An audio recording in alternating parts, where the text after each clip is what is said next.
एक ऐसा श्रापित राजा जो दिल्ली शहर को आबाद करने की भूमिका निभाता है और मंगोलों के आक्रमण को 29 बार विफल करता है, तो आखिर क्यों ऐसे राजा को उसके चहेते बेटे ने किसी संत के कहने पर अपने पिता की हत्या कराई। स्वागत है दोस्तों हमारे चैनल में नेपर स्टो ब्लॉग में। आज हम आए हैं तुगलकाबाद में। यहाँ पर एक हम जो टॉम है, एक मकबरा, हम उसका यहाँ पर शूटिंग करने आए हैं। जिनके नाम पर यह मकबरा है उसे गयासुद्दीन तुगलक कहा जाता है। तो ये हमारे पीछे उनका मकबरा आप देख रहे हैं। तो चलिए गाइस, हम आपको मकबरे के अंदर लेके चलते हैं और दिखाते हैं यहाँ पर और क्या स्ट्रक्चर, क्या डिज़ाइन और किस शैली में इसे बनाया गया है। हम आपको इसकी पूरी जानकारी देंगे, आप हमारे चैनल में बने रहें। दोस्तों, अभी हम जिस पुल पर चल रहे हैं इसे गयासुद्दीन तुगलक ने स्वयं बनवाया था और इसे बनवाने का मेन मकसद था मकबरे और तुगलकाबाद किले को जोड़ने का। अब आप सोच रहे होंगे कि यहाँ क्यों पुल बनवाया गया, सड़क भी तो बनाई जा सकती थी। तो मैं आपको बता देना चाहता हूँ कि इस मकबरे के आसपास प्राकृतिक झील हुआ करती थी जिसके चारों तरफ पानी हमेशा भरा रहता था, लेकिन आज यह झील पूरी तरह से सूख चुकी है और चारों तरफ घना जंगल है। अगर आप कभी यहाँ पर घूमने आते हैं तो आप इस पुल के द्वारा ही मकबरे तक पहुँच पाएंगे, अन्यथा नहीं। तो चलिए दोस्तों, हम मकबरे के अंदर चलते हैं और आपको दिखाते हैं। यहाँ पर 23 सीढ़ियाँ बनाई गई है मकबरे के अंदर जाने के लिए, जो लाल बलुआ पत्थर से इसको बनाया गया है। छोटे छोटे मेहराब भी यहाँ पर आपको बहुत सारे देखने को मिलेंगे। तो आपको हम दिखाते हैं इसके अंदर का नज़ारा कैसा है। तो सामने आपको देखने को मिलेगा गयासुद्दीन तुगलक का मकबरा, जिसे स्वयं गयासुद्दीन तुगलक ने बनवाया था अपने लिए। अब हमारे सामने एक सवाल है, आखिर गयासुद्दीन तुगलक था कौन? तो चलिए हम आपको इसके इतिहास में लेकर चलते हैं। गयासुद्दीन तुगलक दिल्ली सल्तनत में तुगलक वंश का शासक था, जिसे गाजी मलिक या तुगलक गाजी के नाम से भी जाना जाता था। वो 1320 में दिल्ली के सिंहासन पर बैठा, जिसने 29 बार मंगोलों के आक्रमण को विफल किया था। हालांकि उसका पिता कर्नौल तुर्क गुलाम था, भारत में नहरों का निर्माण करवाने वाला पहला सुल्तान था। उसने ही तुगलकाबाद किले का निर्माण शुरू कराया था। उसके शासनकाल में पहली बार दक्षिण के राज्यों को दिल्ली सल्तनत में मिला लिया गया।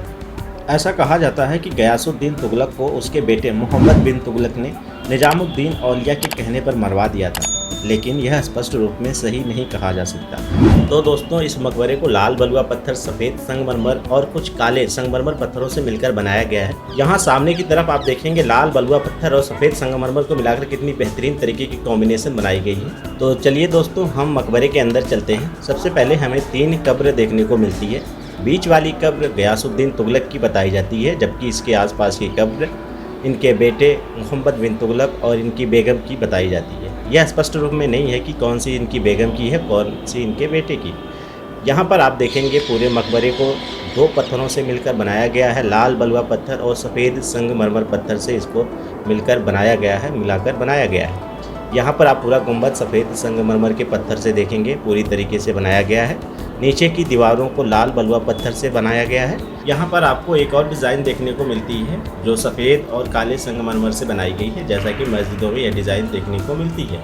इन कब्रों को लाल बलुआ पत्थर से बनाया गया है और इन पे चूने का लेप लगाया गया है ऊपर की तरफ से, ताकि पत्थर जल्दी ख़राब ना हो सके। यहाँ पर आपको दीवारों में छोटे छोटे मेहराब देखने को मिलेंगे, जहाँ पर सैनिक आराम किया करते थे जो इस मकबरे की रक्षा करते थे। यहाँ दीवारों में आप छेद देखेंगे चारों तरफ, पूरी दीवारों में। यहाँ से सैनिक सीधे हमला कर सकते थे। अगर कोई इस मकबरे के ऊपर चढ़ने की कोशिश करता था, सीधे तीर कमान और भाले से हमला कर सकते थे।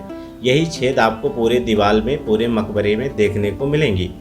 यह पहले एक कमरा हुआ करता था, लेकिन अब इसे बंद कर दिया गया है। यहाँ पर एक लोहे का गेट लगा है, इसके अंदर आप नहीं जा सकते, पहले जा सकते थे। जैसा कि हमने आपको बताया है कि यहाँ पर मेहराबों के अंदर, यहाँ पर देखेंगे तो आप पत्थर और लकड़ियाँ रख दी गई है यहाँ के सुरक्षा कर्मियों के द्वारा, जो यहाँ पर इसकी देखभाल करते हैं। तो चलिए हम आपको इसके अंदर लेके चलते हैं। हमें यहाँ पर एक बेहद खूबसूरत डिज़ाइन देखने को मिली है, हम आपको वही डिज़ाइन यहाँ पर दिखाने की कोशिश करेंगे। यहाँ पर पत्थरों को तराश करके देखिए कितनी बेहतरीन तरीके की डिज़ाइन यहाँ बनाई गई है। यहाँ देखेंगे तो यह 14वीं शताब्दी के आसपास की यह डिज़ाइन आपको देखने को मिलती है, जैसा कि इसे तब बनाया गया था। यहाँ पर छोटे छोटे गेट बनाए गए हैं और यहाँ पर लाल बलुआ पत्थर को तराश करके उनकी जालियाँ बनाई गई हैं पत्थरों की, और यहाँ पर कुछ बेहतरीन तरीके की डिज़ाइनें उकेरी गई हैं, जैसा कि आप इस पूरे वीडियो में देख सकते हैं।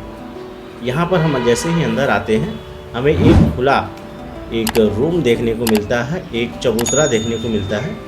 यहाँ पर आप देखेंगे तो इसे बुर्ज बोला जाता है, चारों तरफ से खुला है यहाँ पर आपको चारों तरफ देखेंगे तो जैसा कि हमने बताया था कि यहाँ पर पूरे इसके मकबरे में सुरक्षा के लिहाज से छेद बनाया गया है, तो यही आपको यहाँ देखने को मिलता है।